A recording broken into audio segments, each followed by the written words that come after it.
Hello and welcome back to the channel once again. My name is Andy and today we're back with part 7 of the Classic Cars in Motorsport series. We're now into, for the F1 2017 versions of the cars at least, into the new millennium. The year 2000 is come and gone. We are now on to the 2002 Ferrari F2002 and we'll get onto that in just a moment's time. But as always, I like to start the video off by thanking you for watching. If you haven't already done so, do subscribe. As of this point, I'm one away from hitting 20. So who wants to be the 20th? Please help me out, it'd be lovely.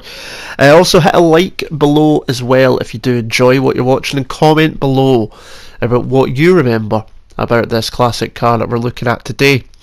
Now, this car comes with its own sort of controversy in a sense, so to speak, from a couple of parts. It is the Ferrari F2002. It was a car that took Michael Schumacher to his 5th Drivers' World Championship, tie-in with the great Juan Manuel Fangio. But it isn't without its controversy, as I say, and one of the reasons is the dominance of this car is what many people attribute to the boring period of F1, shall we say, where Ferrari were winning everything. If it wasn't Schumacher, it was Barrichello. Although McLaren and Williams were about and Renault was on its way through, it was all Ferrari. You know, you knew what was going to be the result before the race started, and numbers were dwindling across the world. But this particular car didn't actually launch at the start of the season. Ferrari didn't introduce it until the 3rd race of the year, which was the Brazilian Grand Prix, and they only introduced it for Schumacher, which is a bit of a kick in the teeth for Rubinho. He's home track in Brazil and he's still got the old F2001. But the car was a revolutionary development of the previous season's model that had won both championships as well. The gearbox was the main redevelopment there. They had made it with a new ultra lightweight high strength titanium, so there was around about a 15% weight reduction in the gearbox, and that meant for us lower centre of gravity, and it made such a difference. So round 3, obviously Schumacher had the car. Barrichello got his hands on it from round 4 at San Marino, but what came was just dominance, I think is the easiest way to put it. Schumacher took it to a win on its debut, which was a 1-2 as well. And this is actually the start of a run where at least one of the cars finished on the podium for the rest of the season, mainly Schumacher, to be honest, because he finished every race either 1st or 2nd from Brazil onwards. Schumacher took 11 wins in the season. One of them was with the F2001, but he took 11 wins in the full season, which was a record at the time. He would beat his own record a couple of years later. And Barrichello took 4 wins himself. So out of 16, 17 races, they won all but, what's that, 1 or 2? Which is just phenomenal. Barrichello also won in Monza as well, so he took the win at Monza. And in total, this car took a total of 15 wins out of 19 races, because it also raced the start of the 2003 season as well. So 19 races it done in total. 15 times it took a win, 11 pole positions, 15 fastest laps, and 28 combined podiums between the two cars, which is just astonishing. In fact, such was the dominance that Schumacher wrapped that 5th title up at the French Grand Prix at the old Magny-Cours circuit in July. For a season that's not due to finish until October, he had wrapped up the title by July. Such was the dominance of that car. But there's 2 other bits of controversies that surround this car. Both of them quite well known, especially the first one, which was the Austrian Grand Prix from 2002, and I know that when you say that to many an F1 fan, their eyes will instantly roll, because it was the day that Barrichello was winning, led pretty much every lap of the race, and then right at the finish line he gave up the win for Schumacher. And the crowd booed them off the podium, basically. Poor Rubinho. He was a scapegoat in that team. It was Team Schumacher. It was nothing else. Everything was done around Michael. That got him in a lot of bother. That also got team orders banned as well.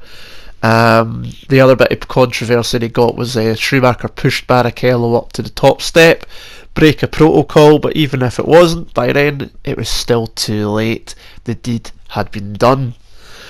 The other one that caused controversy, which some people do remember, some people don't, it was the quote-unquote staged finish at the US Grand Prix of that year at Indianapolis. Again, it was a Ferrari 1-2, Schumacher this time leading, and coming up to the line, his words were that he had tried to engineer a dead heat finish, which, travelling at that sort of speed is going to be pretty much impossible. And what ended up happening was, on the line, Rubens Barrichello took the win by 0.011 of a second. And the American crowd weren't too happy at that either. Many felt that Michael was actually repaying Rubens for Austria, but it was a bit of a silly way to do it. And this, along with the tyre controversy at Indianapolis in 2005, where the Michelins couldn't run, these kind of things kind of always put a bit of a black mark against the US Grand Prix, and it was, it's one of the reasons that for some that it ended up dropping off the calendar towards the middle of the decade. But away from it all, though, it was a stunningly quick car. It was one of the most dominant cars going, designed by Ross Brawn and Rory Bryan. It is, a stunning car in itself, and many people remember it for the distinctive red livery with the Vodafone and the Shell on it. It still technically had Marlboro on it, even though cigarette sponsorship was on its way out. But it was just a stunning car, and along with the next car we're going to look at next week, it was one of two utterly superior cars. It was just incredible in terms of the speed that they could achieve and the results that they took. But that is a quick recap of the car itself. Now, today's first challenge takes place at the Sepang International Circuit in Malaysia. Now, you might be thinking to yourself, if you know the 2002 season, why Malaysia, Andy? The Ferrari F2002 did not run in Malaysia because it was the second race of the year and they were still racing the F2001. And yeah, you'd be right. Absolutely spot on. It didn't race. The reason for running the Malaysian tracks, there was a trying to do a different track each time. And Ferrari was, from when Sepang was introduced in 1999, Ferrari has been the most dominant team there in terms of victories, especially in the early days where they won every race there from 99 through to, I think it was 2003, I can't quite remember. But just purely based on that basis is the reason why we've gone with Sepang. It means it's still a different track from the others that we've done so far in the series, and it's still a different track from the ones we've got later on in the series. So, usual stuff here. Last to first, 5-lap race. How far up the grid can we go? Let's find out today. So here we are on the starting grid at Sepang, the 5 red lights on as always, and away we go. 20 of these screaming V10 engines flying down towards turn 1, 18,500 RPM at the top end of the red counter. We're just going to launch it right up the inside into turn 1 as the cars go spinning and everywhere. Complete mess, and we've made up, well, we're in 10th, so we've made up half the places already, which is lovely. We're getting a run on this car as we come up towards the next turn, and again we're just going to get really late in the brakes, really aggressive, and we are up into 6th place as we come up to the fast S's here. Following it through, keeping tabs on the car in front, understeering this car. I don't know what it is for me in terms of, at least in the game. The newer the cars have got, the trickier I've found it to handle them. As we go for another bit of a dive bomb down there, just much better on the brakes and the AI. Shame I can't get out the corners quick enough, but we're up to 5th already, which is phenomenal. But yeah, the newer the cars I've got in game, the trickier I found it to handle. I might have got some better results, but in terms of understeer and, you know, exit oversteer and all the rest of it, I've just found it very tricky to handle the newer car, you know, the newer the cars get. So I think the only exception to that rule I've found, because I've recorded everything, is the Red Bull at the end, which we'll come to obviously when we get to part 12, I think it is. So yeah, it's strange, but obviously the car itself was dominant. I mean, Schumacher romped to victory after victory, to podium after podium. He was never off the top 2 steps once the car was launched, so it was obviously quick enough. But it goes, could it be that it goes back to when we spoke about the last Ferrari in the list, the 1995 412 T2, where I mentioned obviously Berger and Alesi, who had been at Ferrari and joined Benetton for 96, found the 95 Benetton an absolute dog off a car, and that was because it was set up and designed to suit Schumacher's driving style. Could it be similar? I don't know, but obviously games don't fully replicate what happens in real life. There was still some good situation, you know, some good races if you looked past the Ferraris. I mean, we had BMW power in the Williams, which was the fastest engine on the grid.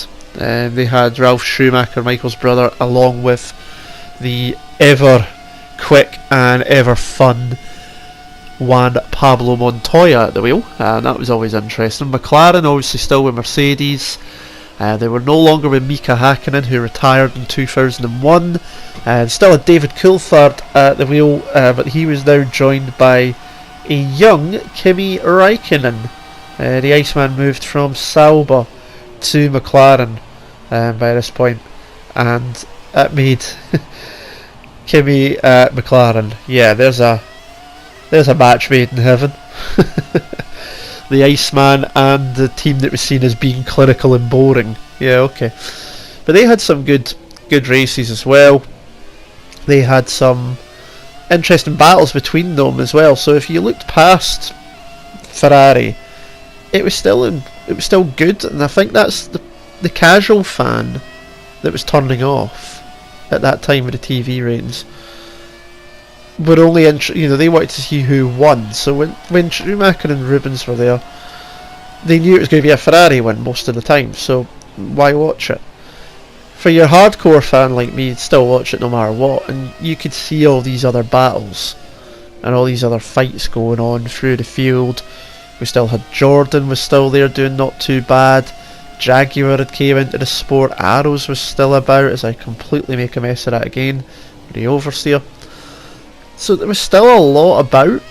Sauber was still a good team. They were actually the 4th team at that point most of the time, due to some really good technical innovations from the Swiss side. So it's still interesting. You just had to look beyond the top of the time charts sometimes to find it. And it's sometimes what we see now, where you still have to, if it's one of those races like in recent years where Mercedes are expected to win, if you look beyond that, you look a bit further down the order, you can see the battles. You've got the other teams, you've got your Renaults, you've got Williams, you've got McLaren, you've got Sauber, you've got Force India, you've got Toro Rosso, Haas now, you know what I mean? So you can see all of this if you look beyond it. You've got to be a fan to know where to look and where to find the other excitement, and that's fine because the hardcore fans will always be there, but this car being so dominant with Schumacher meant the casual fans were turning off, and that wasn't good for F1's brand as a whole. And it didn't do them any favours when it came to the TV ratings and TV money, but the team's only doing what it can do, which is to try and win. You know, that's their job, is to win. So yeah, they're only doing what their best options were. We're coming up now towards the last lap of the race itself. I'm still in 5th place. I was in 4th, but you just seen me run wide a few times, getting on the grass there. So it's been a decent race. I'm really hoping to try and at least win one of these challenges, but it's just not happening. So I can only do my best, but it is just for fun, which is always good. But here we are, on to the last lap now. 5th lap. Can't remember, you know, I recorded this a good few weeks ago, so I'm trying to remember as I watch it what happened, and I can't, so we'll just have to wait and see as it goes along. Next week we have another Ferrari, for you Ferrari lovers. That's the F2004 GA, sorry, yeah, was it a GA? I can't remember. Anyway, it's the 2004 Ferrari. It shows you what happens when I'm on the spot. That was seen as being one of the fastest cars ever in F1. It actually still, until recent years, has still held the outright lap record at a number of tracks. So definitely a very, very quick car for sure. Next one we're looking at. And then after that we move on to the one and only Renault car on the list, the 2006 R26 that took Alonso to his 2nd championship. So we've got that one coming up, and then the last couple of cars are the F2007 Ferrari, which is crazy to think the last car that Ferrari won a drivers' championship with. That's just insane. And then the final 2 cars are the 2008 McLaren, which is the MP423 with Hamilton's championship car, and then the final one is the RB6, I think it is, Red Bull from 2010. So we've got them coming. But final corner, final lap, 5th place, not bad. It was mainly done through all the jumping and driving at the start. But that is it, and we are over the line once again. And thank you very much for watching and listening to me talk about this car today. We'll be back next week with part 8 with the F2004. But until then, take care. And until next time, I'll see you soon. Ta-ra.